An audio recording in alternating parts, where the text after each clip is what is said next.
오늘 우리 같이 읽을 성경 말씀 여호수아서 1장 3절로 9절입니다. 구약 성경 318쪽이에요. 여호수아서 1장 3절부터 9절입니다. 한 절씩 교독해서 말씀 읽을 때 제가 먼저 말씀 읽겠습니다. 자, 여호수아서 1장 3절로 9절. 제가 읽겠습니다. 내가 모세에게 말한 바와 같이 너희 발바닥으로 밟는 곳은 모두 내가 너희에게 주었노니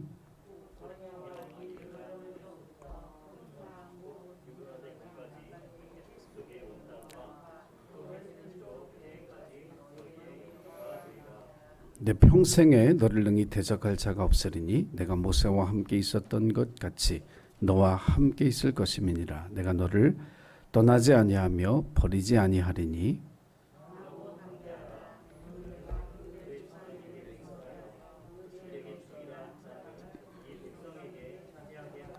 오직 강하고 극히 담대하여 나의 종 모세가 내게 명령한 그 율법을 다 지켜 행하고 우로나 좌로나 치우치지 말라. 그리하면 어디로 가든지 형통하리니 뻗쳐를 내 입에서 떠나지 말게 하며 주여로 그것을 묵상하여 그 안에 기록된 대로 다 지켜 행하라. 그러면 내 길이 평탄하게 될 것이며 내가 형통하리라. 9절 같이 읽겠습니다. 내가 내게 명령한 것이 아니냐. 강하고 담대하라. 두려워하지 말며 놀라지 말라. 내가 어디로 가든지 내 하나님 여호와가 너와 함께 하느니라 하시니라. 아멘. 여호수아서 1장 1절부터 9절까지 성경책 위에 붙은 부제는 모세의 후계자 여호수아입니다. 이 말씀을 읽으면 읽을수록 여러분 힘이 되는 말씀이에요. 이제 예수 믿고 구원받아서 우리가 영적 가나안의 시대를 사는 사람들이거든요. 근데 이 말씀 속에 이 영적 가나안의 시대, 예수 믿은 이후의 삶을 어떻게 살아가야 우리가 형통하고 하나님의 인도하심을 받는지에 대한 귀중한 교훈의 말씀이 속에 있거든요. 믿고 여러분 이 말씀을 지켜 행하면 형통하리라 한 그 말씀이 오늘 이 시대 우리의 삶의 현재에도 그대로 나타나게 될 줄로 믿으시기 바랍니다. 하나님의 동역자 된 그런 성경에 많은 인물들이 있습니다. 그 가운데 한 사람이 여호수아인데요. 우리가 동역자가 된다라고 할 때 네 가지 차원의 동역자가 되어야 된다 그 말씀 드렸습니다. 우선 하나님의 좋은 동역자가 되어야 되고요. 교회의 동역자, 그리고 목회자의 동역자, 그리고 성도가 성도 간에 서로 간에 지체들 간에 동역자가 되어야 된다. 그래서 이것을 여러분의 삶 속에서 다 이루고 살아가시기를 주님의 이름으로 간절히 축원합니다.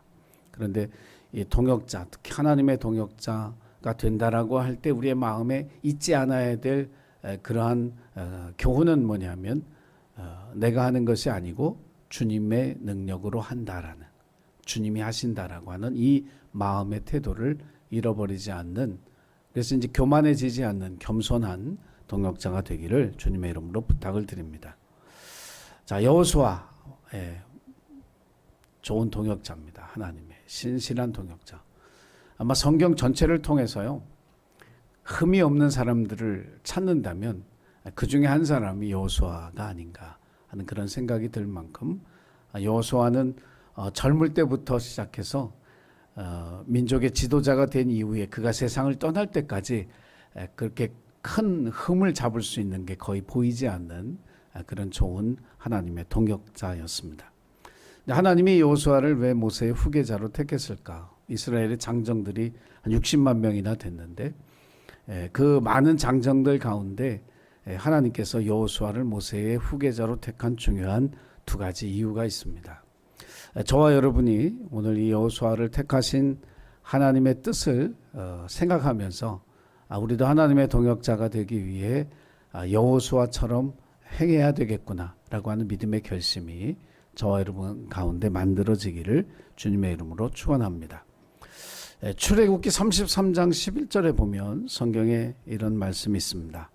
사람이 자기의 친구와 이야기함 같이 여호와께서는 모세와 대면하여 말씀하시며 모세는 진으로 돌아오나 눈의 아들 젊은 수종자 여호수아는 회막을 떠나지 아니하니라. 네, 요 말씀을 이렇게 보면 모세는 사람이 친구하고 이야기하는 것처럼 하나님과 대면해서 이야기했다라고 하는 거예요. 근데 그리고 그 대화가 끝나면, 말하자면 이제 기도가 끝나면 모세는 진으로 돌아왔지만 젊은 수종자 눈의 아들 여호수아는 회막을 떠나지 않았다. 성경은 그렇게 기록하고 있습니다. 결국 하나님의 동역자의 가장 중요한 조건은 뭐냐 하면 기도의 자리를 지키는 사람, 기도의 자리를 떠나지 않는 사람이라고 하는 사실을 출애굽기 33장 11절이 우리에게 가르쳐 주고 있는 거죠. 믿음의 다음 세대를 세운다라고 할 때 여러분 우리가 어떤 사람을 세워야 하느냐? 회막을 떠나지 아니하는, 즉 기도의 자리를 지키는 그런 젊은이들이 교회 안에 세워져야 한다라고 하는 이야기입니다. 기도라고 하는 게 뭡니까? 나는 내 힘으로 내 능력으로 살지 않습니다. 나는 내 힘으로 내 능력으로 일하지 않습니다. 나는 하나님의 능력을 의지하여 살아가고 일하고 사역합니다라는 믿음의 고백이 기도하는 사람의 삶의 고백이거든요. 그래서 기도하는 사람, 하나님은 기도하는 여호수아를 모세의 후계자로 택하셨다라고 하는 그 사실을 오늘 성경을 통해서 우리가 알 수 있습니다. 기도의 자리에 나오신 여러분들이 하나님의 좋은 동역자가 될 줄로 믿습니다. 모세가 하나님과 얼굴을 보며 대화하는 그 기도하는 것을 여호수아가 사모한 거예요. 나도 하나님과 얼굴 보며 대화하면 좋겠다. 제가 우리 학생들에게 기도에 대해서 가르칠 때 이야기하듯이 하는 기도에 대해서 제가 가르칩니다. 제가 병원에서 퇴원을 하고 이렇게 교회를 가는 게 이렇게 자유롭지 않았을 때, 신체적인 불편함 때문에 다리가 너무 아파서 교회 가서 기도하는 게 제게 좀 익숙해질 때까지 저도 집에서 기도했거든요. 집에서 기도할 때 왜 그렇게 기도했는지 잘 모르겠지만 마치 이제 성경에 있는 모세가 자기 친구 얼굴 보고 이야기하는 것처럼 저도 하나님이 앞에 계시다 이렇게 생각을 하고 이야기하는 기도를 했어요. 옆에서 보면 좀 약간 도대체 뭐 하는 거지 하는, 그런데 한 번은 한두 번쯤은 저희 어머니가 이렇게 문을 열고 친구 왔냐 이렇게 물어보시는 거예요. 아니요, 그냥 기도하고 있어요. 그러면은 어머니가 문 닫고 가시고. 근데 그렇게 앞에 친구가 있는 것처럼 그렇게 기도했던 그 기억이 있는데 그게 굉장히 은혜가 됐던 그런 기억이 있어요. 그러니까 여호수아는 그 기도, 하나님과 인격적으로 만나서 기도하는 이 모세의 기도를 사모한 거예요. 성경에 보면 여호수아가 하나님을 뭐 대면하여 본 것처럼 기도했다 뭐 이런 얘기는 없어요. 그러나 그 사모하는 마음 속에 내 기도의 자리에 계속 머물면서 하나님과의 인격적인 만남을 내가 꼭 가져야 되겠다라고 하는 그 간절한 사모함을 하나님 귀히 여겨주신 줄로 믿습니다. 기도는 나 혼자 부르짖고 끝내는 것이 아니라 하나님의 음성을 듣는 게 기도거든요. 내 요구사항을 하나님 앞에 다 이야기하는 게 아니라 하나님이 나에게 원하시는 하나님의 뜻을 듣는 것, 그리고 그것에 반응하는 것이 우리의 기도거든요.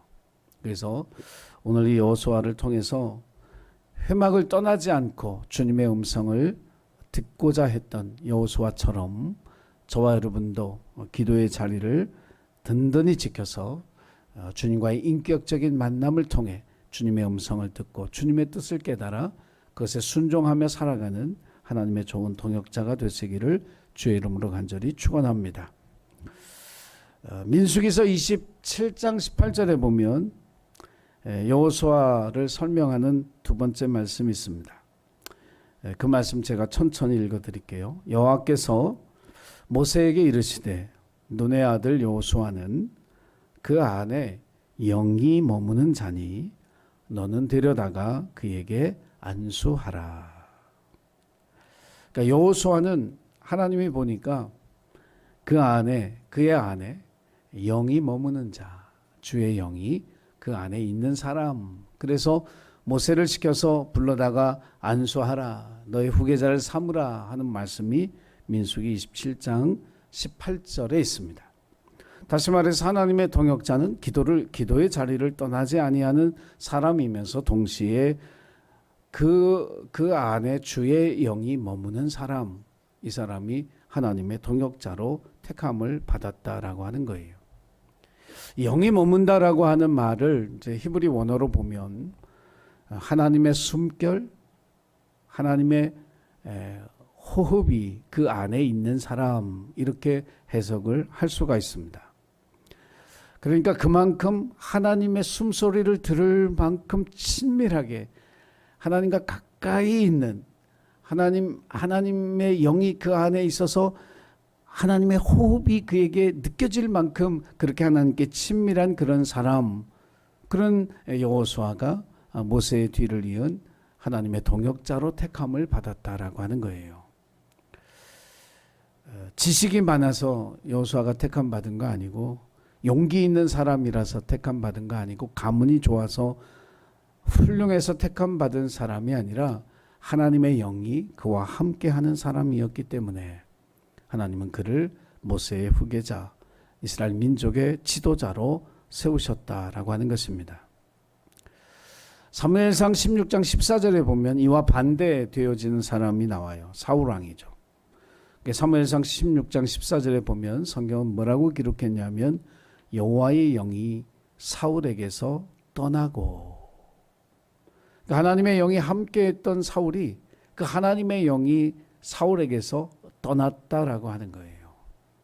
그러니까 우리가 성경을 통해서 뭘 알 수 있느냐면 그 안에 하나님의 영이 있는 사람이 있는 반면에 하나님의 영이 떠난 사람이 있다라고 하는 사실을 성경 말씀을 통해서 우리가 알게 되는 거죠. 자, 그럼 이제 물어볼게요. 여러분, 하나님의 영이 여러분 안에 있는 사람이에요? 하나님의 영이 떠난 사람이에요? 하나님의 영이 왔다 갔다 하죠.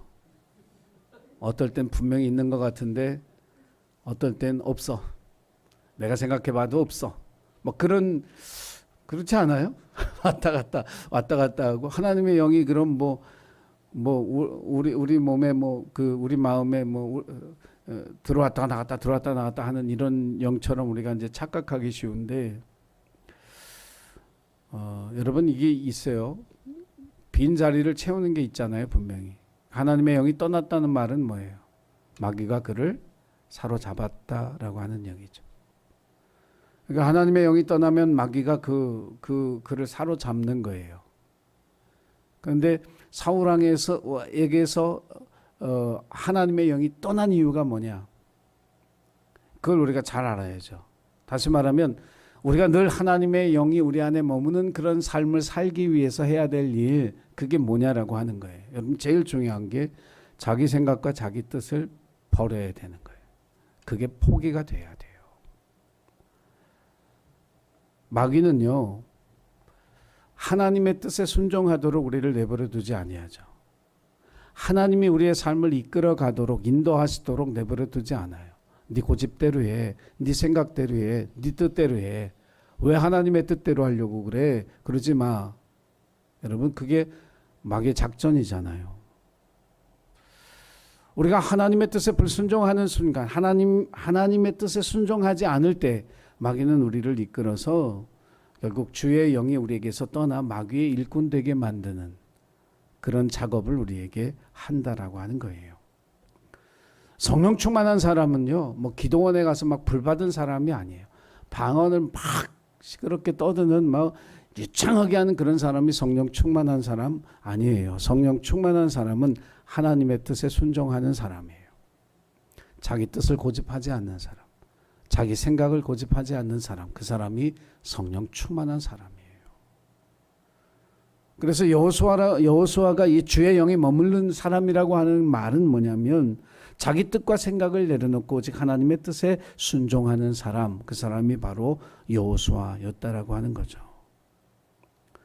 그리고 그 여호수아를 하나님이 동역자로 세우셔서 영광을 받으신 줄로 믿습니다. 그래서 여러분, 주의 영이 머무는 사람, 내 생각과 내 뜻이 아닌 하나님의 뜻으로 내 삶을 채우고 그 뜻에 순종하며 살아가는 주의 영이 머무는 그런 하나님의 동역자가 되시기를 주의 이름으로 축복합니다. 그러면 이렇게 하나님의 동역자가 된 여호수아를 통해서 맺은 열매가 뭐냐? 여호수아서 24장 31절에 선한 영향력을 그가 남겼다고 성경은 기록하고 있습니다. 자, 이스라엘이 여호수아가 사는 날 동안과 여호수아 뒤에 생존한 장로들, 곧 여호와께서 이스라엘을 위하여 행하신 모든 일을 아는 자들이 사는 날 동안 여호와를 온전히 섬겼더라. 그러니까 여호수아가 끼친 선한 영향력은 뭐냐면 그가 살아있는 동안과 또 그가 죽은 이후에 그를 따랐던 그런 장로들이 하나님 행하신 일들을 기억했던 그 장로들이 남아있던, 그러니까 적어도 여호수아의 세대와 그 이후의 세대, 적어도 두 세대, 적어도 60여 년 동안 이스라엘 백성들이 온전히 하나님을 섬기는 그 삶을 살아가도록 이끌어준, 본이 되어준 그 선한 영향력을 열매로 남긴 거예요. 그리고 이제 우리가 아는 것처럼 여호수아가 죽고 한 세대가 지난 그 뒤에 사사기 왕이 없으므로 다 자기 소견에 오른 대로 행했던, 이제 하나님의 뜻이 아닌 자기 뜻대로 살아가는 영적 어둠의 시대 320년 동안의 사사기의 시대가 열리는 거거든요. 여러분, 그리스도인들은 하나님의 동역자로 살면서 선한 영향력을 그 열매로 여호수아처럼 남기는 그런 하나님의 동역자들이 되시기를 주의 이름으로 축원합니다. 그래서 여러분의 선한 영향력이 여러분의 자녀에게, 손주에게 이어져 가도록 그렇게 영향력 좋은 열매를 맺는 하나님의 동역자들이 되시기를 주의 이름으로 축원합니다. 기도하겠습니다. 사랑의 주님, 회막을 떠나지 않았던 하나님과의 인격적인 만남을 사모했던 여호수아를 하나님이 주님의 동역자로 세우시고 지도자로 삼으셨습니다. 자기의 뜻과 생각을 버리고 하나님의 뜻에 순종하는 여호수아를 모세의 뒤를 이은 후계자로 저를 축복하시고 하나님의 동역자로 세우셔서 가나안 정복의 위대한 사명을 완수하도록 도와주신 줄로 믿습니다. 우리들도 기도의 자리를 떠나지 아니하며 하나님의 영이 항상 우리 가운데 머무는 주님의 좋은 동역자가 돼서 믿음의 선한 영향력을 우리의 후손들에게, 우리의 후대에 끼칠 수 있는 여호수아와 같은 좋은 동역자 되게 하여 주옵소서. 감사드리며 예수님의 이름으로 기도했습니다. 아멘.